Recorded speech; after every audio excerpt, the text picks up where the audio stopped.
Welcome back, everyone. Ready to dive into something that touches all of our lives? Always up for a good deep dive, especially one that hits close to home.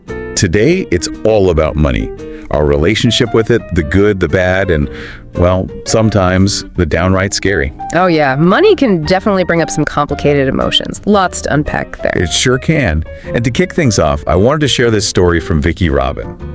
She wrote the book, Your Money or Your Life. Classic. Love that book. Me too. Okay. So she was leading a workshop back in 2016 with people from all walks of life, different ages, income levels, the whole spectrum. And she noticed this common thread. Every single person there admitted to having at least some fear when it came to money. Wow, every single one. That's fascinating. Makes you wonder, doesn't it? Absolutely. It's like, why does something so essential to our lives, to our survival even, also bring up so much anxiety? That's what we're going to explore today. Why is money such a loaded topic? I think a lot of it has to do with the messages we're constantly bombarded with, right? Our society is obsessed with more. Oh, totally. It's like a never-ending race for bigger houses, fancier cars, the latest gadgets. It's like that old saying, keeping up with the Joneses, except now it's not just your neighbors, it's everyone on social media too. Exactly. And that ties into what Vicki Robin calls waste slavery. This idea that we get stuck on this treadmill of working more just to buy things we don't need and that ultimately don't make us happy. Like we're working just to fuel this endless desire for more stuff instead of actually enjoying life.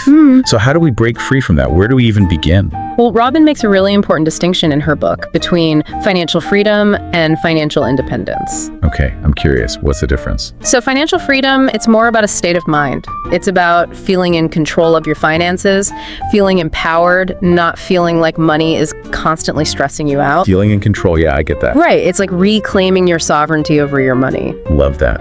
And financial independence? Financial independence is more about the practical steps, the actions you take to get to that place of freedom. Okay, so freedom is the feeling. Independence is the action plan.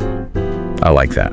So how do we even start to tackle this? Especially with all that fear looming over us, it can feel so overwhelming. It can be, absolutely. But Robin has this really practical framework. She calls it the 4 layers of financial independence. It's like a roadmap to help you feel more in control of your money. Okay, I'm all ears. Lay it on me. What are the layers? All right, so layer 1, that's all about freeing your mind. It's about questioning those messages we talked about, the more is better mentality, and then really defining what truly matters to you. What kind of life do you want to create? What are your values? So it's about getting intentional about what you want your life to look like, not just letting society dictate your choices. Exactly. Then layer 2 is about getting out of debt. And I think it's encouraging that Robin has seen people dig themselves out of what seemed like impossible debt, sometimes in just a few years, simply by understanding its impact on their future opportunities. Knowledge is power, right? Understanding how that debt is holding you back, how it's impacting your future, can be a huge motivator to get rid of it. Totally. And then we move on to layer 3, building an emergency fund. Think of it like a safety net. You want to aim for about 6 months of living expenses in easily accessible savings. So if you lose your job, have a medical emergency, anything unexpected pops up, you don't go right back into debt. Oh yeah, having that cushion, that peace of mind, that's got to feel amazing. Yeah. You're prepared. Right, you're not living in fear of every little thing that could go wrong. And then finally, layer 4, that's where things get exciting. This is about generating passive income, putting your money to work for you. Ooh, passive income. Sounds nice, doesn't it? But honestly, for a lot of people, that feels like a distant dream, not a reality. It can seem that way, I know, but it's more attainable than you might think. And the key is making consistent saving and investing a habit. Over time, those investments grow, they start making their own money, and that gives you more financial freedom and security. So it's not about getting rich quick schemes. It's about building a solid foundation, having patience, letting time do its thing. Exactly. Slow and steady wins the race when it comes to building wealth. I like that. Now, speaking of how our brains work, we have to talk about behavioral economics, right? That whole idea that we're not always so rational when it comes to money. Oh, tell me about it. How many times have I impulsively bought something I didn't need just because it was on sale? probably more than I'd like to admit. Right. Happens to the best of us. Yeah. But that's exactly what behavioral economics explores. It's like, why do we make these seemingly irrational decisions when it comes to money? And it turns out our brains have a lot to do with it. Okay, so spill the beans. What are some of these brain quirks we're dealing with? Well, a big one comes from this Nobel Prize-winning economist, Daniel Kahneman. He introduced this concept of narrow framing. Narrow framing, what's that? It's this tendency to make decisions based on a very limited view of the situation. Like, we're so focused on one specific aspect of something that we miss the bigger picture. I think I'm starting to get it. So, let's say someone is diligently saving for retirement, which is awesome. But they're also racking up credit card debt at the same time. Is that narrow framing? It could be they're so focused on the immediate reward of that purchase, they're not fully considering the long-term impact of that debt. It's like they have blinders on to the bigger financial picture. Exactly. And Kahneman really emphasizes the importance of numeracy, which is just understanding how numbers work. You're not just blindly trusting whatever numbers are thrown our way, but actually understanding how things like interest, compound interest, all of that works. Precisely. Especially when it comes to things like, the difference between compound interest working for you when you're saving versus working against you when you're in debt. It can be a powerful force for both good and bad. Oh, it can make or break you for sure. Right. And speaking of those emotional responses to money, that's another thing Kahneman talks about, the need to limit those gut reactions like fear or greed that can sometimes hijack our financial decisions. Oh man, easier said than done, right? We live in a world that's constantly telling us to buy more, spend more. How do we tune out that noise and make those rational choices? It takes practice, for sure. It's about being more mindful and intentional with our money, not letting our emotions completely run the show. And that actually reminds me of what Vicki said about freeing your mind. It seems like both Kahneman and Robin are advocating for a similar approach, being more deliberate and aware of our choices. Absolutely. They're both really pushing for a more conscious relationship with money. It's about understanding our own psychology and how it affects our decisions. Okay, that makes sense. But here's another big question. Can money actually buy happiness? It's a question that's been around forever. I'm guessing it's not a simple yes or no answer, right? Nope, definitely not that simple. Right, good. I thought so. So let's bring in another expert, Michael Norton from Harvard Business School. He's done a ton of research on this exact topic, money and happiness. His research really challenges that assumption that more money automatically equals more happiness. Okay, so that old saying, money can't buy happiness, maybe there's some truth to it after all. It might be cliche, but there's something to it. Norton found that how you spend your money often has a bigger impact on your happiness than the amount of money you have. So it's not just about how much you have, it's about what you do with it. Exactly. He makes this fascinating distinction between spending money on stuff versus spending money on experiences. Ooh, I like where this is going. Break it down for me. What's the difference in terms of happiness? Okay, so think about it. When you buy something like clothes, gadgets, a new car, whatever, you often end up using them alone. And that initial excitement of a new purchase, it fades pretty quickly. Oh, tell me about it. I'm the queen of letting that brand new gadget just turn into another thing cluttering up my drawer. It loses its appeal fast. Right. It's a quick hit of dopamine, but not long-lasting happiness. But when we spend money on experiences like travel, concerts, even just dinner out with friends, we're more likely to be creating memories and sharing those experiences with others. And those memories, they tend to stick with us and bring us joy for much longer. Yeah, and like we talked about earlier, social connection is a huge part of happiness. Yeah. So it makes sense that spending on experiences that involve other people would boost our happiness. Absolutely. It's all connected. And Norton's work actually backs that up. He found that spending on experiences, especially those involving social interaction, led to greater happiness than accumulating material possessions. It's not about impressing people with stuff. It's about enjoying life with the people who matter. Exactly. And you know what?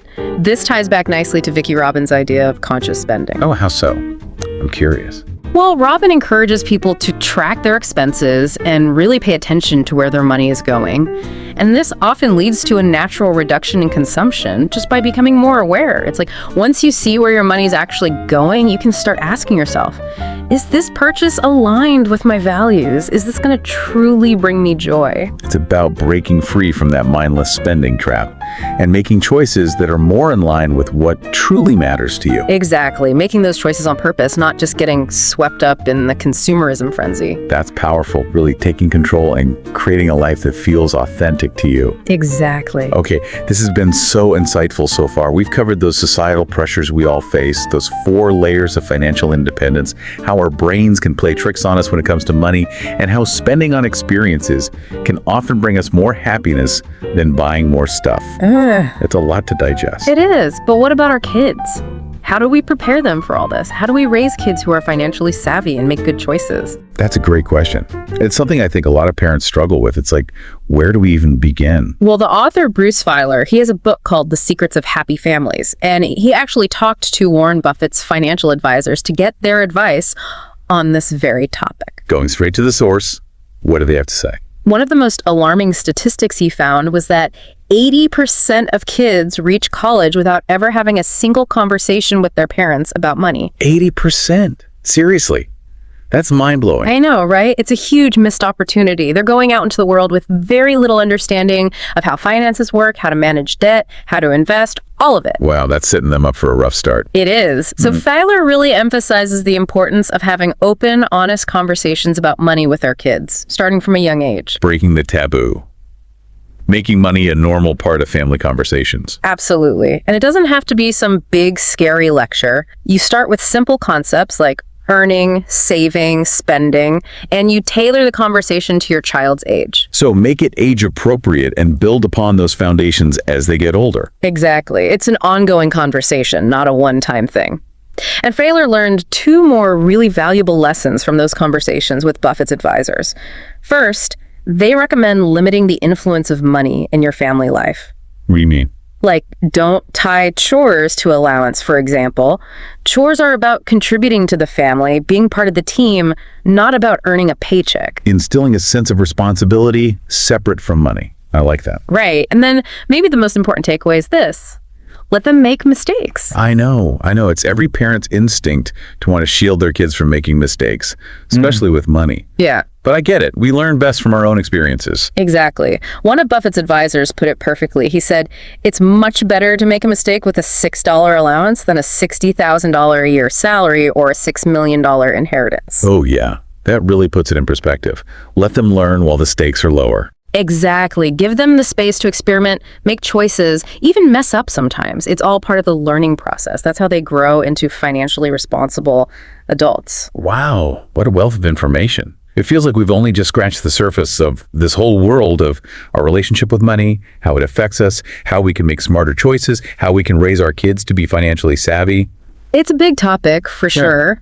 But the main takeaway I hope people are getting from all of this is that we actually have more control over our money than we often think. It's about taking ownership and making those choices that line up with our values and goals, not just feeling like we're at the mercy of our finances. Absolutely. And by making conscious choices about how we earn, spend, save, and invest, we can really shape a more fulfilling and financially secure future for ourselves and our families. Well said. I'm already feeling inspired to take a closer look at my own financial habits. It's time to put some of this wisdom into action. That's great to hear. And remember, it's a journey, not a destination. There will be ups and downs, but keep learning, keep growing. That's great advice. I'm feeling so much more empowered, ready to keep diving in. Let's do it. We're back. Ready for more. Oh, yeah. Let's get down to brass tacks. How do we actually put all these great ideas into action? Where do we even start? Well, Vicki Robin has this great suggestion.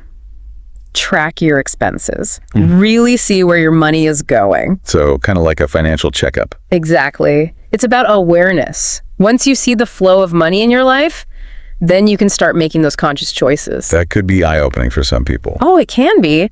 A lot of times, people are surprised to see how much they're spending on things that don't really bring them much joy. Yeah, it's easy to fall into those little spending traps. Mindless spending, it gets us all. It does. But that's where conscious spending comes in. It's about aligning your spending with what truly matters to you, with your values. So asking yourself, is this purchase really going to enhance my life?